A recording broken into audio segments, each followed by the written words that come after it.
Hello everyone, welcome to Bhugra education. दोस्तों, आज की ये वीडियो स्पेशली रिक्वेस्ट पर बनी है, जो कि पूर्व शर्मा हमारे एक सब्सक्राइबर हैं। उन्होंने डिमांड की कि सर चैप्टर 1 के इम्पोर्टेंट टॉपिक्स और उससे रिलेटेड कुछ क्वेश्चंस हमें बताइए। तो आज की इस वीडियो में हम लोग चैप्टर 1, चैप्टर 2, चैप्टर 3 तीनों के ही आपको इम्पोर्टेंट टॉपिक और इम्पोर्टेंट क्वेश्चंस उस पर बेस्ड जो होंगे वो उस पर डिस्कस करेंगे। तो स्टार्ट करते हैं चैप्टर 1 रियल नंबर्स के। ये आपके पास 4 मार्क्स का होगा, 1 + 1 + 2। मतलब आपके पास एक क्वेश्चन तो होगा एमसीक्यू, एक क्वेश्चन होगा वेरी शॉर्ट और एक क्वेश्चन आपके पास होगा शॉर्ट आंसर का। तो इस तरह से हमारे पास इस स्ट्रेटेजी के अकॉर्डिंग हम लोग देखेंगे। अब बात करते हैं इंपॉर्टेंट टॉपिक्स क्या हैं। तो देखिए, एचसीएफ एलसीएम बेस्ड क्वेश्चंस को आप अच्छी तरह से करिए। इस पे बेस्ड आपको क्वेश्चन जरूर मिलेगा पेपर में। आपके पास आ सकता है एचसीएफ फाइंड आउट करना, एलसीएम फाइंड आउट करना, HCF multiply LCF is equal to first number multiply second number. HCF को अगर हमने लीनियर एक्सप्रेशन की फॉर्म में एक्सप्रेस कर दिया तो हमें पी की वैल्यू फाइंड आउट करनी है।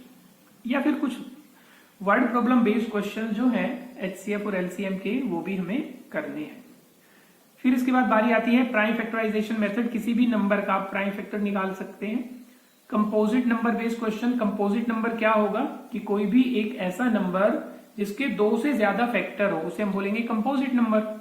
फिर इसके बाद है prove that √2 √3 is an irrational number.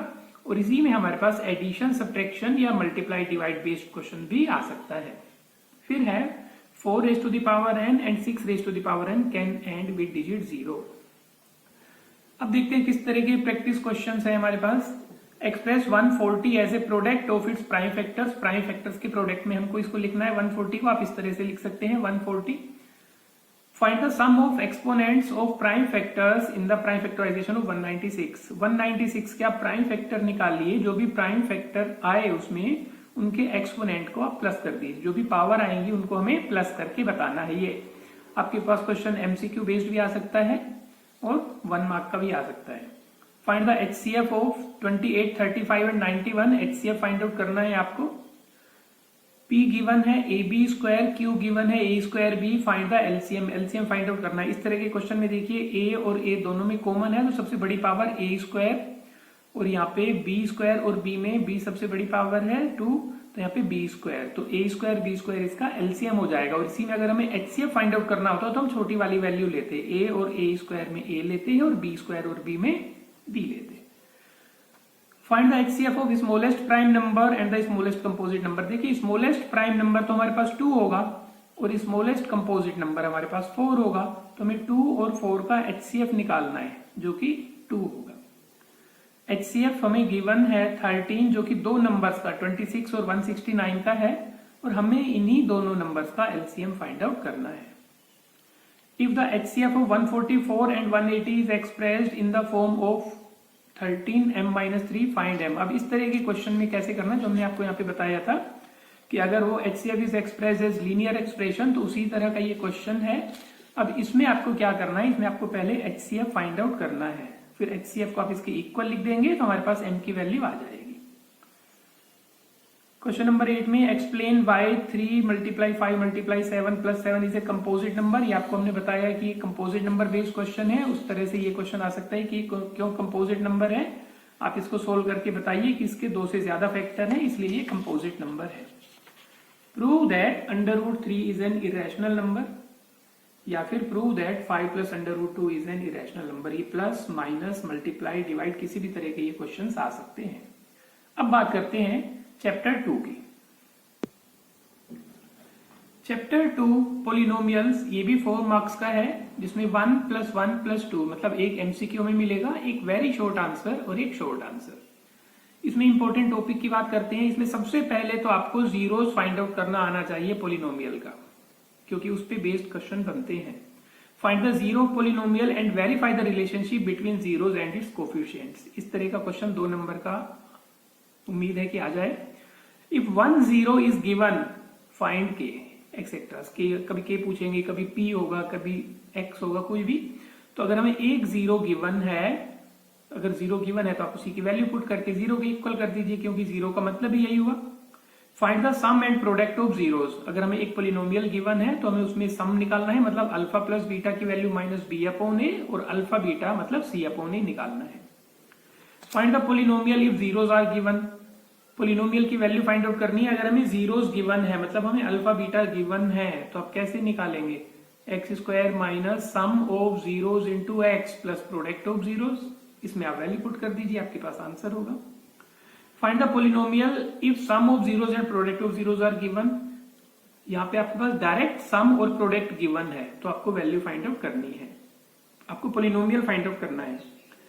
इसके बाद देखिए, अगर हमें किसी भी पोलिनोमियल के जीरोज गिवन है अल्फा बीटा, एक्चुअली उनकी वैल्यू गिवन नहीं है, सिर्फ इतना सा गिवन है कि एक पोलिनोमियल है और उसके जीरोज अल्फा बीटा है, तो हमें वैल्यू फाइंड आउट करनी है alpha plus beta minus alpha beta, alpha square plus beta square, इस तरह से।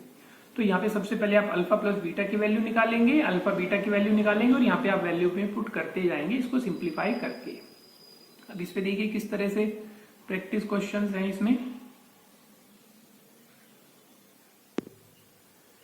Find the sum and product of the zeros of quadratic polynomial. हमें इसका सम निकालना है, मतलब alpha plus beta minus B upon A, और प्रोडक्ट निकालना है अल्फा बीटा मतलब सी अपॉन ए।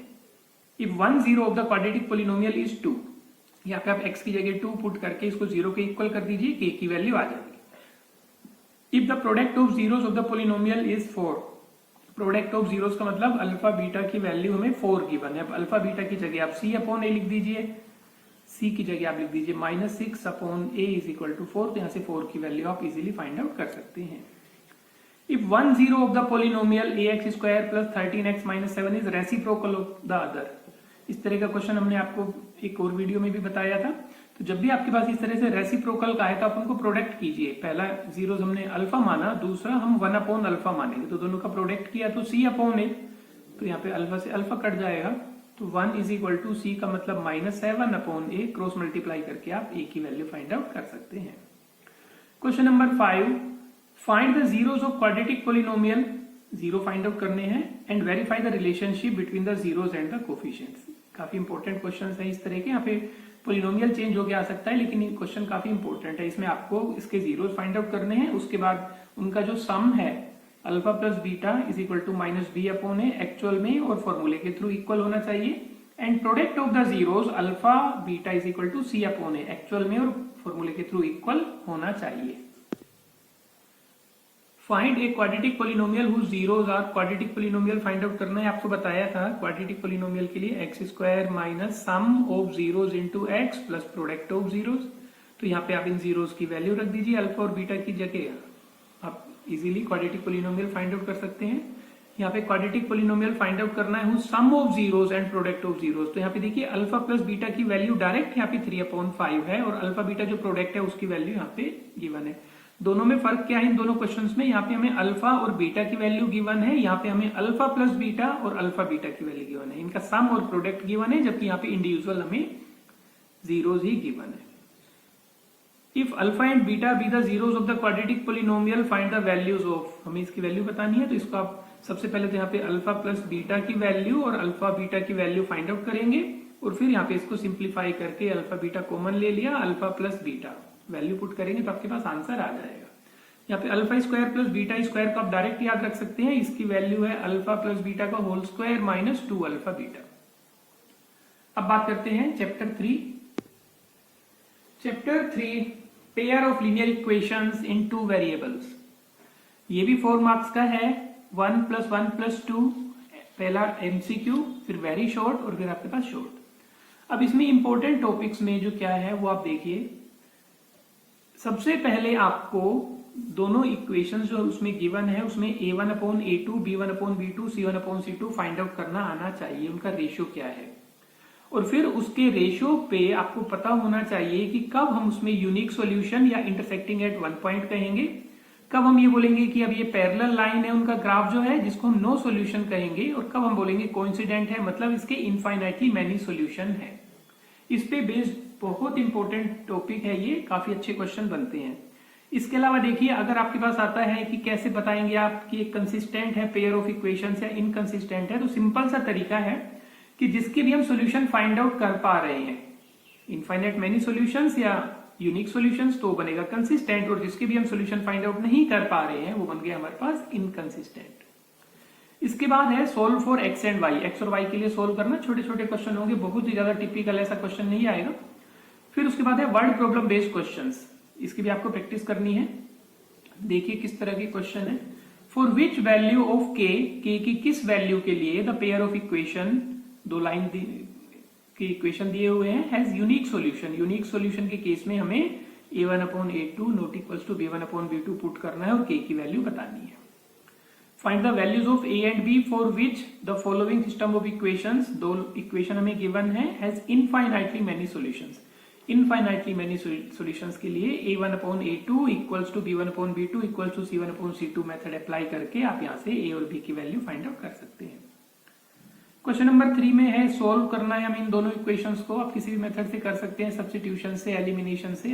x की वैल्यू आप देखिए 2x दोनों में सेम है तो आप एलिमिनेशन मेथड ही अप्लाई कर सकते हैं। क्वेश्चन नंबर 4 में the equation of a line coincide to the line this. अब ये देखिए एमसीक्यू क्वेश्चन भी इस तरह का आ सकता है कि हमें एक इक्वेशन दी हुई हो और बोला जाए कि ये 4 इक्वेशन जो हमें गिवन है उसमें से कौन सी ऐसी है जो इनके साथ कोइंसिडेंट है, या कौन सी है जो इसके साथ पैरेलल है, कौन सी है जो इसके साथ यूनिक सॉल्यूशन या इंटरसेक्टिंग है। तो इस तरह से भी ये क्वेश्चन बन सकता है। क्वेश्चन नंबर 5 में for which values of p will the lines represented by the following pairs of linear equation be parallel. p की किस वैल्यू के लिए ये दोनों पैरेलल होंगे। तो दो इक्वेशन आपके पास गिवन होंगी और हमें ये बताना होगा कि p की वैल्यू k की वैल्यू के लिए, और तीनों में से कोई भी आपके पास आ सकता है, चाहे वो यूनिक सॉल्यूशन है, चाहे इनफाइनाइट मेनी सॉल्यूशन है, चाहे वो पैरेलल लाइन है। और फिर आपको कुछ क्वेश्चंस वर्ड प्रॉब्लम के भी करने हैं। तो इस तरह से आप इसके अकॉर्डिंग तैयारी करेंगे तो आपका टाइम भी बचेगा और आप to the point target study करेंगे, तभी आपको इसमें हेल्प मिलेगी। अदरवाइज आप क्वेश्चंस पे क्वेश्चन करते जाएंगे और कुछ ऐसे टॉपिक जो इससे रिलेवेंट नहीं है, क्योंकि जैसा हमें वेटेज दी हुई होगी, जैसा क्वेश्चन का पैटर्न होगा उसके अकॉर्डिंग ही हम लोग इसकी तैयारी करेंगे। तो होपफुली आपको समझ में आ गया होगा। इसी तरह की आप प्रैक्टिस कीजिए। वीडियो अच्छी लगी तो अपने फ्रेंड्स के साथ शेयर करें, चैनल को सब्सक्राइब करें, बेल आइकन को प्रेस करें जिससे नोटिफिकेशन आपको सबसे पहले मिल सके। मिलते हैं जल्दी ही एक और नई वीडियो के साथ।